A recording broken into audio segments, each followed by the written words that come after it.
You are listening to Unfiltered Pastors. More people than ever are looking for answers on how to navigate life and their walk with Christ. On this unscripted and unfiltered podcast, 3 seasoned pastors discuss the ideas, strategies, and scriptures that guide them to make the most of this life and how the rest of us can do the same.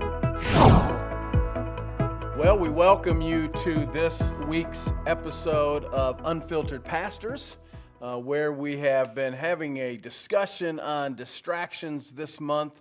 And certainly it's not just this month as distractions continue to bombard us and come at us. And we kind of want to take this conversation this week on just distractions in ministry. We have been pastoring. How long have you been pastoring, Dave, or in ministry? 30 years. Yeah, I'm right at 30 years. Almost 30. All right, we probably about the same age then, huh? Yeah, pretty close. Well, Dave's older. Dave is older, yeah. He got a late start. Yeah. Anyway, so we've been, I'm sorry, we were distracted right there. Yeah. So we're talking about distractions in ministry, and I certainly, if you're not a pastor or a church leader, don't think this one isn't for you, because we all are called to ministry in some way or another. And oftentimes we can get distracted. So I kind of want to give you a little bit of a story that's been taking place in the ministry at Baraka. I met with our worship teams last week, and I read these verses that I'm going to read because it just seems like, again, especially since after the pandemic and just as we go on, people are more opinionated. People are more, they're emboldened to say whatever. And it's so easy to get distracted and discouraged based on the stuff you're hearing that's bombarding you. And so I read these verses in Hebrews 12, which should be pretty familiar verses. Therefore, since we're surrounded by so great a cloud of witnesses, let us also lay aside every weight. I kind of looked at that as distractions, right? Because then it says, and sin, so that'd be different. Distractions and sins, which cling so closely, and let us run with endurance the race that is set before us. And then the second verse, looking to Jesus.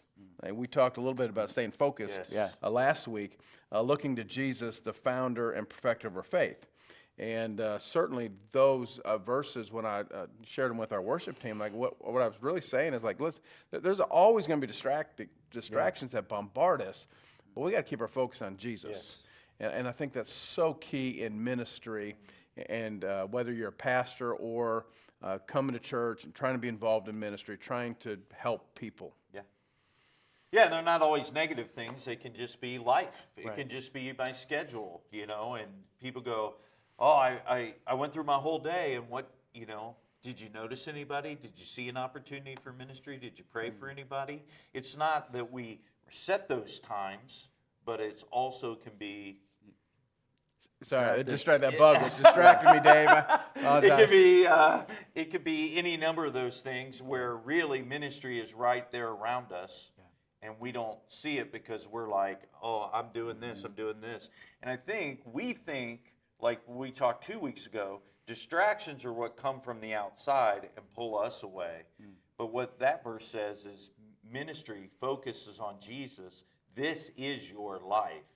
Everything else is really on the outside of that. That's a different way of looking at life. Yeah, that's the race we're running, and anything that keeps us from running that race well becomes a distraction. That's right. Even the good things, like you said. Even the good things. Yeah. So people often say that, right? The good can actually be the enemy of the best. And so a number of things I think people think they're doing, they're all good things. Right.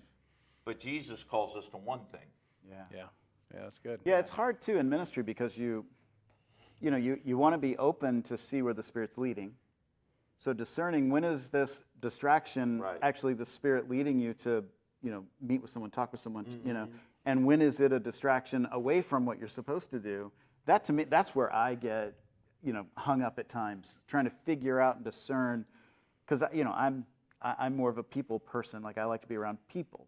So when I'm focused on one task, sitting at my computer, writing something, doing this, whatever, and someone walks by and wants to chat, I'm all about it, But when is that a distraction from my work? And when is that the work that I'm actually called to do? And I think, just everyone in the church understanding what their ministry is and how to focus on it and pursue it then helps you understand when the distractions are starting to come in.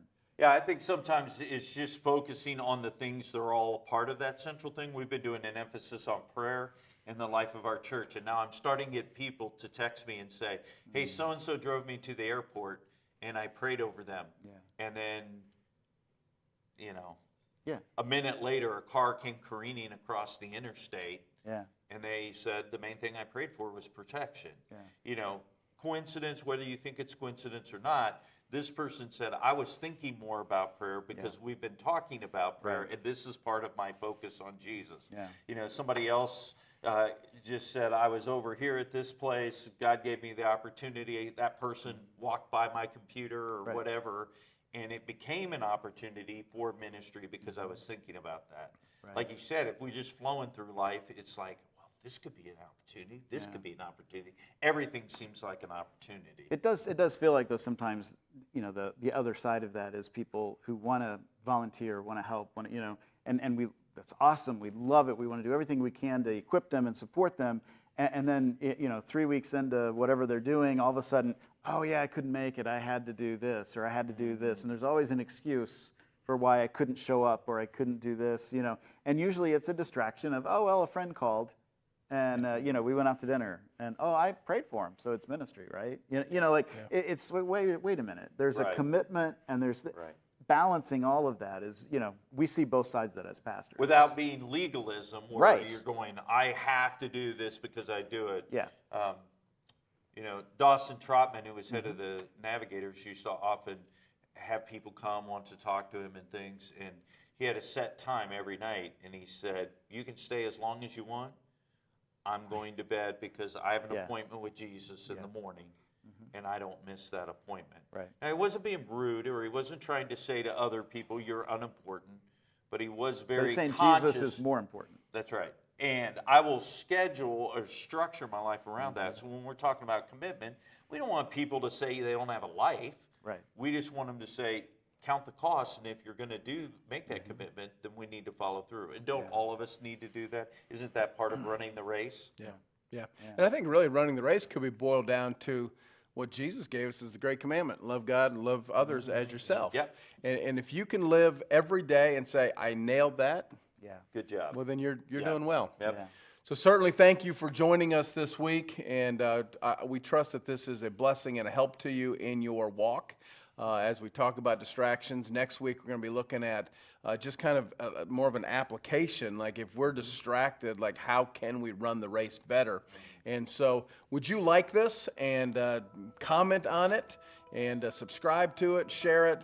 We want to be a help, and we want this to go out to other people that maybe wouldn't otherwise see it unless you do those things. Thank you for listening to the Unfiltered Pastors podcast. We pray that this has been a help to you. Please help spread the word by liking, commenting, sharing, and subscribing so others may be encouraged and helped as well.